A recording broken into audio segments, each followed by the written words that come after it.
Apa? Ada apa memanggil namaku? Seketika semuanya langsung menoleh, mereka terkejut karena Viro yang sebenarnya muncul secara mendadak tanpa mereka sadari.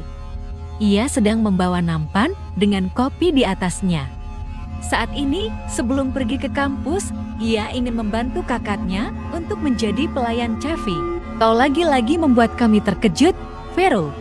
Akihiro membentak. Tapi Viro tetap memandangnya biasa tanpa ekspresi. Ia hanya menaikkan satu alis lalu bertanya dengan pertanyaan yang sama. Ada apa kalian memanggil namaku? Ah tidak, kok? Semalam Dennis melihat hantu yang mirip dengan cerita horormu semalam.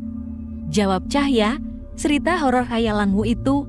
Loh, itu kisah nyata dan bukan khayalanku. Beneran kisah Naita? Dennis terkejut. Kalau begitu, apa kau bisa menjelaskan tentang ceritamu itu? Aku tidak ada waktu. Sekarang, ku ingin mengantar minuman ini dulu. Viro langsung pergi. Semuanya memandang dengan wajah kecewa. Lalu setelah Viro pergi, Dennis bergumam. Viro bilang itu kisah nyata. Rumah tua dan hantu anak laki-laki itu. Dia tidak mengarangnya. Kalau begitu, berarti anak itu tahu tentang rumah tua tersebut. Ray menyala. Ia menyeruput kopinya sampai habis, lalu kembali bicara. Sepertinya dia memang tahu banyak tentang rumah itu. Aku harus bertanya-tanya padanya. Sebaiknya jangan Kak Ray. Dennis melarangnya, lalu tertawa kecil. Viro itu tidak suka diajak ngobrol panjang lebar gitu. Aku hanya ingin bertanya beberapa hal padanya. Tapi nanti saja. Oke. Baiklah, kalau begitu, sekarang Dennis, kau lanjutkan pembicaraanmu, beritahu aku ciri-ciri dari hantu yang kau lihat. Baik. Dennis mengangguk, ia akan menjawab Ray. Ciri-cirinya, dia anak laki-laki, berambut hitam, tubuhnya pucat dan penuh dengan luka bakar. Memakai baju putih yang sudah robek-robek gitu, yang menyeramkannya adalah pada bagian leher, terdapat pisau kecil yang menancap di sana. Dia juga berdarah-darah dengan tatapan mata yang hitam keseluruhan. Ray memejamkan mata dan mengangguk paham.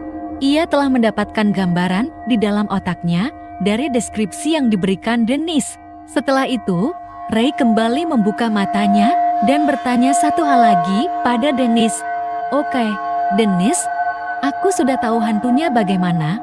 Jadi sekarang coba ceritakan tentang kejadian yang kau alami semalam.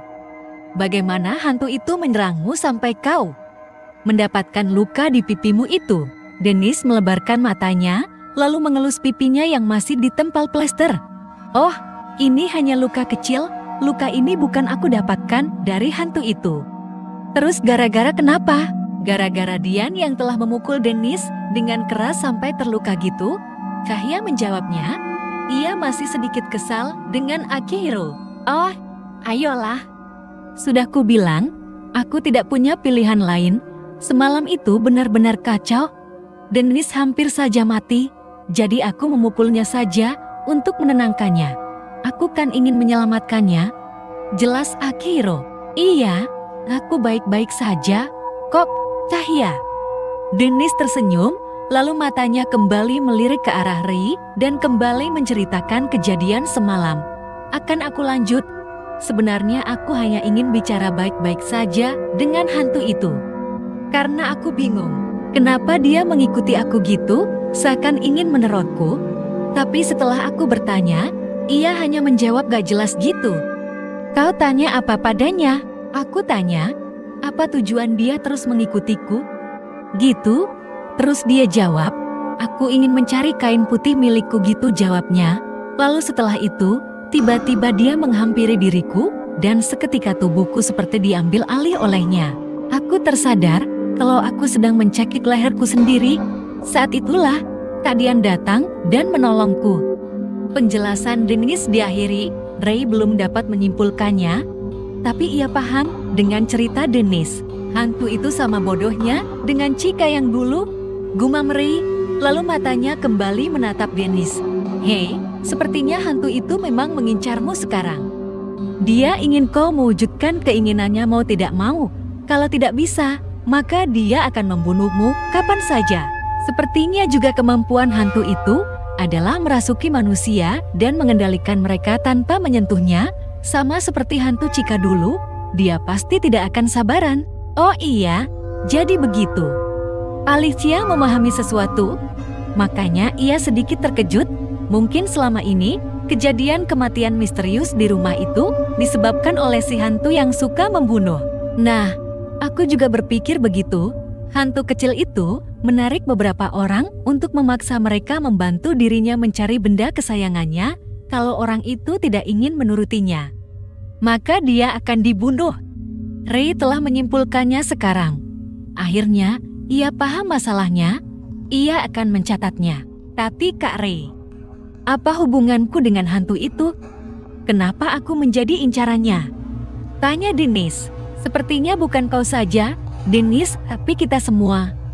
Jawab Ray. Dia tahu kalau kita telah memasuki wilayah si hantu, yaitu di rumah tua pinggir hutan itu.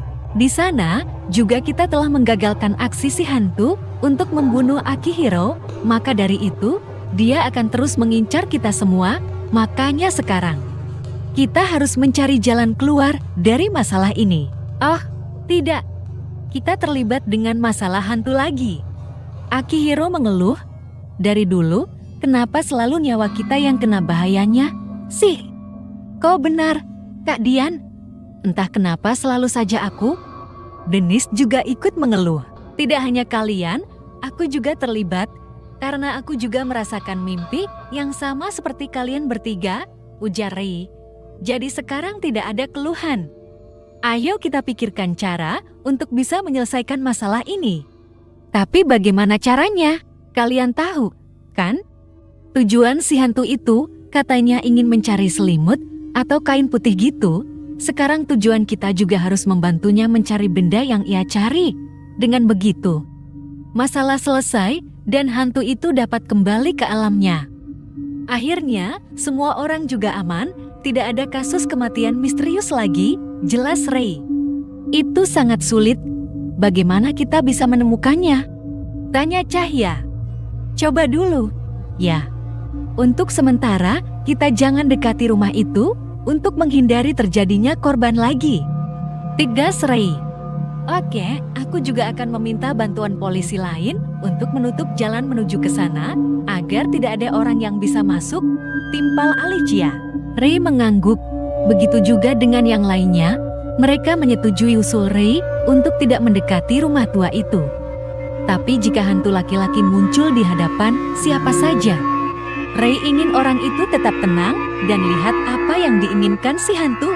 Jika dia menyerang, maka segeralah berteriak untuk meminta bantuan sebelum suara mereka habis. Di lain tempat, ternyata Viro juga menguping mereka. Setelah mendengar semuanya, ia menyipitkan mata, menatap tajam ke kelompoknya. Dennis lalu meninggalkan tempat. Pukul 11:30, Dennis, Cahya, dan Akihiro bersama-sama bergegas ke kampus. Mereka berlari kecil. Saat sampai di depan gerbang, mereka berhenti dan berjalan santai saja. Setelah melewati lapangan dan taman, mereka memasuki lorong lalu menaiki anak tangga menuju lantai 2 untuk sampai di kelas. Untuk hari ini, Vero tidak ikut berangkat bersama karena dirinya selalu terburu-buru, jadi dia berangkat duluan. Paling sekarang si Vero sudah sampai di kelas, menyendiri sambil membaca buku.